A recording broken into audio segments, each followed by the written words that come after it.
Hello friends, मेरे YouTube channel में आप सभी का स्वागत है। आज की वीडियो में हम बात करने वाले हैं कक्षा 5 का जो पेपर है हिंदी का अर्धवार्षिक परीक्षा के लिए। तो सभी प्रश्न करने आपको अनिवार्य हैं, एक भी प्रश्न को छोड़ना नहीं है और सभी प्रश्नों के उत्तर बताए जाएंगे। तो वीडियो में अंत तक बने रहें, कहीं ना जाएँ।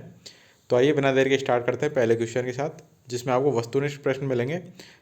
4 ऑप्शन मिलेंगे आपको, 4 विकल्प, जिनमें से सही विकल्प का चयन करना है। तो आइए बिना देर के स्टार्ट करते हैं पहले क्वेश्चन के साथ। पहला क्वेश्चन है आपका, उपहार में उपशब्द है तो जो चीज़ पहले लगती है वो उसमें आता है उपसर्ग, और जो चीज़ बाद में लगती है वो कहलाता है प्रत्यय। तो इसमें उप पहले लगा हुआ है तो इसे हम कहेंगे उपसर्ग। तो उपशब्द क्या है? उपसर्ग। सेकंड है, कृषि हेतु लिए गए ऋण से खरीदना उचित होगा। तो हमने कृषि के लिए ऋण लिया है तो हम क्या खरीदेंगे? उन्नत बीज, खाद व कीटनाशक। थर्ड क्वेश्चन है, जापानी युवक ने स्वामी रामतीर्थ को भेंट की। आसान क्वेश्चन है, आसानी से कर सकते हैं आप। देखते हैं नेक्स्ट क्वेश्चन। प्रश्न संख्या 4 है, कवयित्री सुभद्रा कुमारी चौहान की कविता है। ये भी इजी क्वेश्चन है। अगर इन क्वेश्चनों के आंसर आपको नहीं आते हैं तो कमेंट्स में बताएं, हम आपको आंसर बता देंगे। पढ़ते हैं क्वेश्चन नंबर नेक्स्ट की तरफ। नेक्स्ट है क्वेश्चन नंबर सेकंड, कोष्टक में दिए गए शब्दों में से उचित शब्द चुनकर रिक्त स्थानों की पूर्ति कीजिए। आपको 2 शब्द दे रखे हैं पहले क्वेश्चन के अंदर, बच्चे और बच्चा। खाली जगह मैदान में खेल रहे हैं यानी कि बहुवचन, तो इसमें क्या आएगा? बच्चे मैदान में खेल रहे हैं। सेकंड क्वेश्चन है, सांच बराबर तप नहीं, झूठ बराबर। तो झूठ का किससे कनेक्शन होगा? पाप से, तो झूठ बराबर पाप। नेक्स्ट है, कोडाना दुर्ग की लड़ाई में खाली जगह वीरगति को प्राप्त हुए। तो कोडाना की दुर्ग की लड़ाई में कौन वीरगति को प्राप्त हुए? आपको बताना है, तानाजी मालपुरे वीरगति को प्राप्त हुए या शिवाजी राजे। नेक्स्ट है 4 नंबर, विज्ञान और ज्योतिष में रुचि रखने वाले खाली जगह को बड़े गौर से देखते हैं। तो विज्ञान और ज्योतिषी में रुचि रखने वाले वेधशाला को बड़े गौर से देखते हैं। बढ़ते हैं क्वेश्चन नंबर 3 की तरफ। उससे पहले आप सभी से रिक्वेस्ट है कि जिन्होंने चैनल को अभी तक सब्सक्राइब नहीं किया है प्लीज़ वो सब्सक्राइब कर लें, नोटिफिकेशन बेल को ऑन कर लें, जिससे आपको हर वीडियो की अपडेट टाइम से मिल सके। और डिस्क्रिप्शन में हमारे टेलीग्राम चैनल का लिंक है, उसे फॉलो करके रखें, जिससे आपको वहाँ से सारी अपडेट और PDF वगैरह मिल सके। व्हाट्सएप ग्रुप का भी लिंक है प्राइवेट, तो उसे भी आप ज्वाइन कर लें। कोई भी न्यूज़ रहेगी एग्जाम से रिलेटेड, PDF वगैरह सब चीज़ आपको वहाँ मिल जाएगी, तो उसे भी फॉलो करके रखें।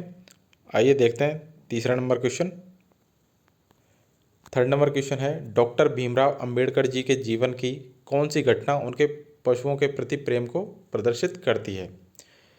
लॉन्ग क्वेश्चन है तो यहाँ पे हम लिखा नहीं पाएंगे, तो आप लॉन्ग क्वेश्चनों को एक बार देख लें। इन सभी के उत्तर आपको अलग से किसी पेज पर बता देंगे, आप उन्हें याद कर लीजिएगा और इनके स्क्रीनशॉट भी ले लीजिएगा। क्वेश्चन नंबर 4 है, बनवीर तलवार लेकर महल में क्यों गया?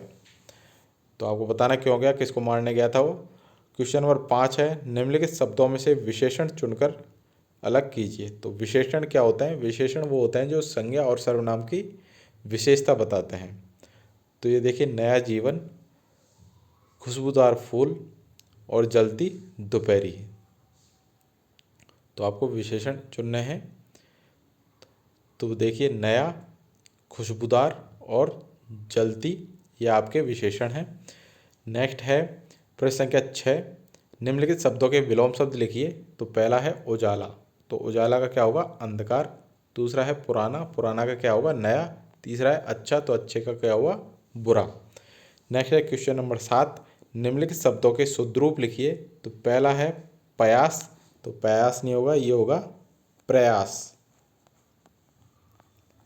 नेक्स्ट है करज, तो करज नहीं होता, कर्ज होता है, आदर है ऊपर आएगा। नेक्स्ट है प्रसन्न, तो यह आएगा प्रसन्न, ऐसे लिखते हैं। बढ़ते हैं क्वेश्चन नंबर 8 की तरफ। क्वेश्चन नंबर 8 है, अपनी पाठ्य पुस्तक में से किसी कविता की 4 पंक्तियां लिखिए। तो आपको अपनी किताब की कविताएं याद करनी है, और अगर आपको कोई भी कविता आती है तो उसकी 4 पंक्तियां आपको लिखनी है। नेक्स्ट है क्वेश्चन नंबर 9, निम्नलिखित गद्यांश को पढ़कर नीचे दिए गए प्रश्नों के उत्तर दीजिए। तो ऐसे प्रश्न जो आते हैं उनके हम एक तरीके से आप समझ लीजिए फ्री के नंबर रहते हैं, क्योंकि अगर आपने गद्यांश को ढंग से पढ़ लिया तो सारे क्वेश्चनों के उत्तर आपको गद्यांश के अंदर ही मिल जाएंगे, इसलिए गद्यांश को ढंग से पढ़ लें। देखिए पहला है उचित गद्यांश का उचित शीर्षक लिखिए। तो आप कुछ भी लिख सकते हैं, आपके मन में कई शीर्षक आ सकते हैं, विद्यार्थी जीवन या विद्यार्थी जीवन की आधारशिला, कुछ भी आ सकता है। तो आप इसका उचित शीर्षक लिखें। हमारे अकॉर्डिंग विद्यार्थी जीवन हो सकता है। सेकंड क्वेश्चन है अभ्यास का क्या महत्व है। तो ये देखिए इसका आंसर आपको पहली लाइन में ही मिल जाएगा। विद्यार्थी जीवन में अभ्यास की भूमिका और भी अधिक महत्वपूर्ण मानी गई है। विद्यार्थी जीवन भावी जीवन की आधारशिला है। जीवन के इसी काल में भावी जीवन की नींव पड़ती है। तो जो इसका आंसर रहेगा अभ्यास का क्या महत्व है, तो वो देखिए अभ्यास करके विद्या प्राप्त करते हैं, वे आगे चलकर उच्च पदों पर आसीन होते हैं। तो ये आपका आंसर है, जो हमने अंडरलाइन करी है, ये आपका सही आंसर है। क्वेश्चन नंबर आपका 10 है हमारे द्वारा अच्छा या बुरा कार्य करने का हमारे देश पर कैसा प्रभाव पड़ता है। तो लॉन्ग क्वेश्चन है, इसको हमने आपको बताया जिस तरीके से कि आपको अलग कागज़ पर इनके प्रश्नों के उत्तर बताएंगे। फिर भी अगर वैसे देखा जाए तो अच्छा बुरा क्या प्रभाव पड़ता है हमारे बुरे कार्य का, तो वो आप सभी जानते हैं, लिख सकते हैं। अगर आपको ये नहीं आता है तो अथवा में दूसरा क्वेश्चन है युद्ध के समय नौसेना क्या क्या कार्य करती हैं। अथवा का मतलब ये होता है कि दोनों में से जो आए वो करें आप।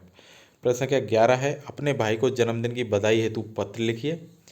अथवा अपनी माँ की बीमारी का कारण बताते हुए कक्षा अध्यापक को अवकाश हेतु प्रार्थना पत्र लिखिए। प्रश्न संख्या 12 है ईदगाह तथा रम्मो और कल्लो कहानी में से किसी एक कहानी का सारांश अपने शब्दों में लिखिए। नेक्स्ट क्वेश्चन है 12वें नंबर का अथवा हम भी सीखें अथवा पन्ना का त्याग कविता का भावार्थ अपने शब्दों में लिखिए।